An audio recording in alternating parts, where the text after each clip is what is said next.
ایسے ہی ان کے ایمان لانے کا واقعہ بھی بڑا زبردست ہے اور بڑا ایمان افروز ہے کہ انسان کا ایمان جو ہے تازہ ہو جاتا ہے، جوش مارتا ہے ان کے ایمان لانے کا واقعہ سن کے۔ دراصل علماء نے ان کے واقعہ، ان کا جو ایمان لانے کا واقعہ، وہ دو الگ الگ واقعات بیان کیے ہیں۔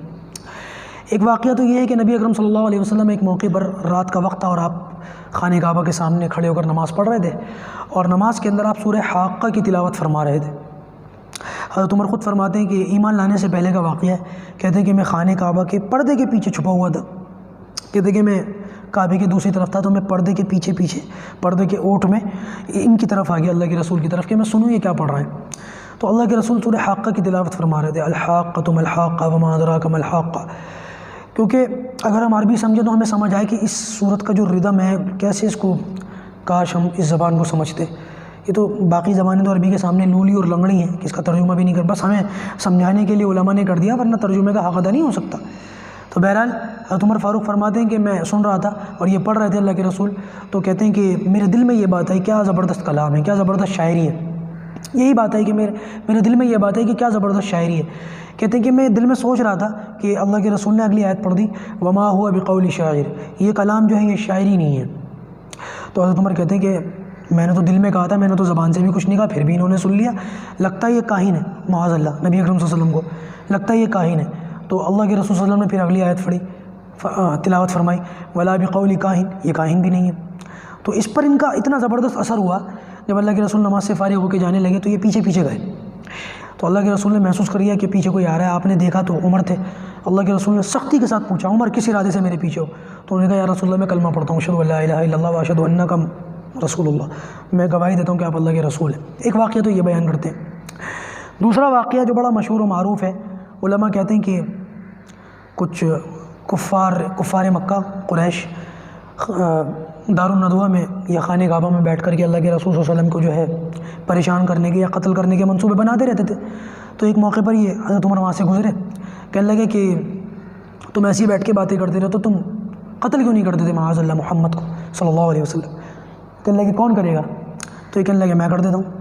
بس غیرت مند آدمی تھے، غصہ آ گیا اور ان لوگوں کی باتوں میں بھی انہوں نے چڑھا وڑا دیا، تو یہ تلوار لے کر کے نکل گئے اللہ کے رسول کو قتل کرنے کے ارادے سے۔ راستے میں ایک صحابی مل گئے، انہوں نے کہا عمر کدھر جا رہے ہو؟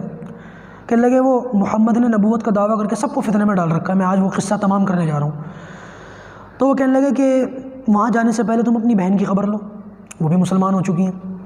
تو یہ سننا تھا کہ ان کے تیور بدل گئے، وہاں جانے کے بجائے اپنی بہن کے گھر چلے گئے، ویسے ہی غصے میں تھے اور آگ بگولا ہو گئے۔ جب یہ گھر پہنچے، اچھا ان کی بہن جو تھی حضرت فاطمہ بنت خطاب، یہ خطاب کی بیٹی تھی، ان کی بہن تھی، اور ان کا نکاح ہوا تھا حضرت سعید سے، عشرہ مبشرہ میں سے حضرت سعید، اور بہت زیادہ خاموش مزاج آدمی ہیں، زیادہ لوگ ان سے جو ہے واقف نہیں ہیں، بس ان کی خصوصیت یہ کہ عشرہ مبشرہ میں سے تھے، خاموشی کی زندگی گزاری ہے، لوگ ان کو زیادہ واقف نہیں تھے، جانتے نہیں تھے۔ تو یہ اور ان کے شوہر حضرت سعید دونوں ایمان لا چکے تھے، اور اس زمانے میں اس وقت میں ایک صحابی تھے حضرت خباب ابن الارت، وہ ان کو قرآن پڑھانے کے لیے آئے ہوئے تھے۔ انہوں نے جب آہٹ محسوس کی تو قرآن مجید کے نسخے چھپا دیے، حضرت خباب چپ گئے۔ حضرت عمر جب اندر لائے، انہوں نے کہا کیا پڑھ رہی تھی؟ کان میں کچھ آواز آ گئی تھی؟ انہوں نے کہا انکار کیا۔ تو بہرحال انہوں نے بہنوں ہی کو مارنا شروع کر دیا، مارتے مارتے لہو لہان کر دیا۔ بہن اپنے شوہر کی حفاظت کے لیے بیچ میں آئیں تو انہوں نے بہن کو بھی مارا، بہن کے بھی خون نکل گیا۔ جب وہ بھی لہو لہان ہو گئی تو انہوں نے کہا عمر چاہے آج تم ہمیں جان سے مار دو، لیکن ہم اللہ کی وحدانیت سے اور نبی اکرم صلی اللہ علیہ وسلم کی نبوت سے پھرنے کے لیے تیار نہیں ہیں۔ تو کہتے ہیں کہ جب بہن کو بھی انہوں نے لہو لہان دیکھا، خون نکل رہا تھا، تو نرم پڑ گئے۔ بعض علماء نے لکھا کہ جان بوجھ کر بہن کو نہیں مارا تھا، وہ بہنوں ہی کو مار رہے تھے، وہ بیچ بچاؤ میں آئے تو ہاتھ لگ گیا، ورنہ بہنوں کو مارنے کا یہ نہیں تھا معاملہ۔ تو بہرحال بہن کو اس طریقے سے خون میں لت پت دیکھا تو دل نرم ہو گیا، دل پسیج گیا۔ تو وہ کہنے لگی کہ تم کیا پڑھ رہی تھی؟ تو وہ ایک روایت کے اندر آتا ہے بہن نے کہا کہ جائیے پہلے آپ غسل کر کے آئیے۔ تو کہتے ہیں اس غسل کا بھی اثر ہوا، بندے کو جب غصہ آئے اور پانی وغیرہ پڑ جائے، وضو کر لے، غسل کر لے، تو وہ غصہ بالکل ہی ظاہر ہو جاتا ہے۔ کہتے ہیں انہوں نے غسل کیا، اور اس کے بعد جب قرآن مجید کا نسخہ ان کے سامنے لایا گیا تو اس میں جب انہوں نے قرآن مجید کو پڑھا تو پڑھنے کے بعد ہی ماشاءاللہ دل کی کیفیت بدل گئی، اللہ پاک نے جو ہے ان کو قبول کر لیا۔ کہنے لگے اللہ کے رسول کہاں ہیں؟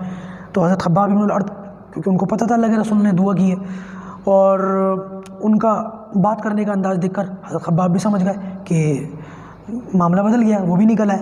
انہوں نے کہا کہ وہ صفا پہاڑی کے پاس نبی اکرم صلی اللہ علیہ وسلم صحابہ کرام کے ساتھ جمع ہیں دار ارقم کے اندر، وہاں پر موجود ہیں، تو یہ تلوار لے کر پھر وہیں چلے گئے۔ جب یہ وہاں، اچھا مسلمان کھل کر کے نماز نہیں پڑھتے تھے، خاموشی کے ساتھ رہتے تھے، جب یہ وہاں پہنچے تو صحابہ کرام اندر بیٹھے ہوئے تھے، اللہ کے رسول دوسرے کمرے کے اندر تھی اور حضرت حمزہ وہاں لیٹے ہوئے تھے۔ صحابہ کے اوپر تو اس کا اثر ہوا، لیکن اللہ کے رسول پر، حضرت حمزہ پر ان کا کوئی خاص اثر نہیں ہوا۔ تو لوگوں نے کہا کہ عمر آئے، ہاتھ میں تلوار ہے، خدا جانے کس ارادے سے آئے۔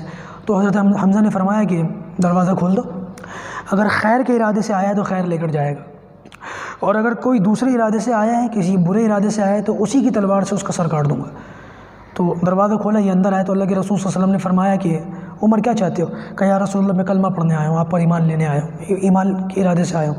انہوں نے کلمہ پڑھا تو نبی اکرم صلی اللہ علیہ وسلم نے تکبیر پڑھی، اللہ اکبر، آپ کو دیکھ کر صحابہ نے تکبیر پڑھی اور حرم تک آپ کی آواز گئی۔ اس کے بعد حضرت عمر فاروق رضی اللہ تعالیٰ نے فرمایا کہ آپ باہر نکلیں یہاں سے، اور تمام لوگ آج کے بعد خانہ کعبہ کے اندر نماز پڑھیں گے کہ یا رسول اللہ یہ خانہ کعبہ اللہ کا گھر نہیں ہے، کیا ہم ایمان والے نہیں ہیں، کیا ہم اکبر نہیں ہیں، تو پھر کیوں ہم کھل کر نماز نہیں پڑھتے؟ کہتے ہیں اس دن کے بعد سے مسلمانوں نے کھل کر اللہ کے گھر میں جمع ہو کر کے نماز پڑھنا شروع کی، اتنا بڑا مقام و مرتبہ۔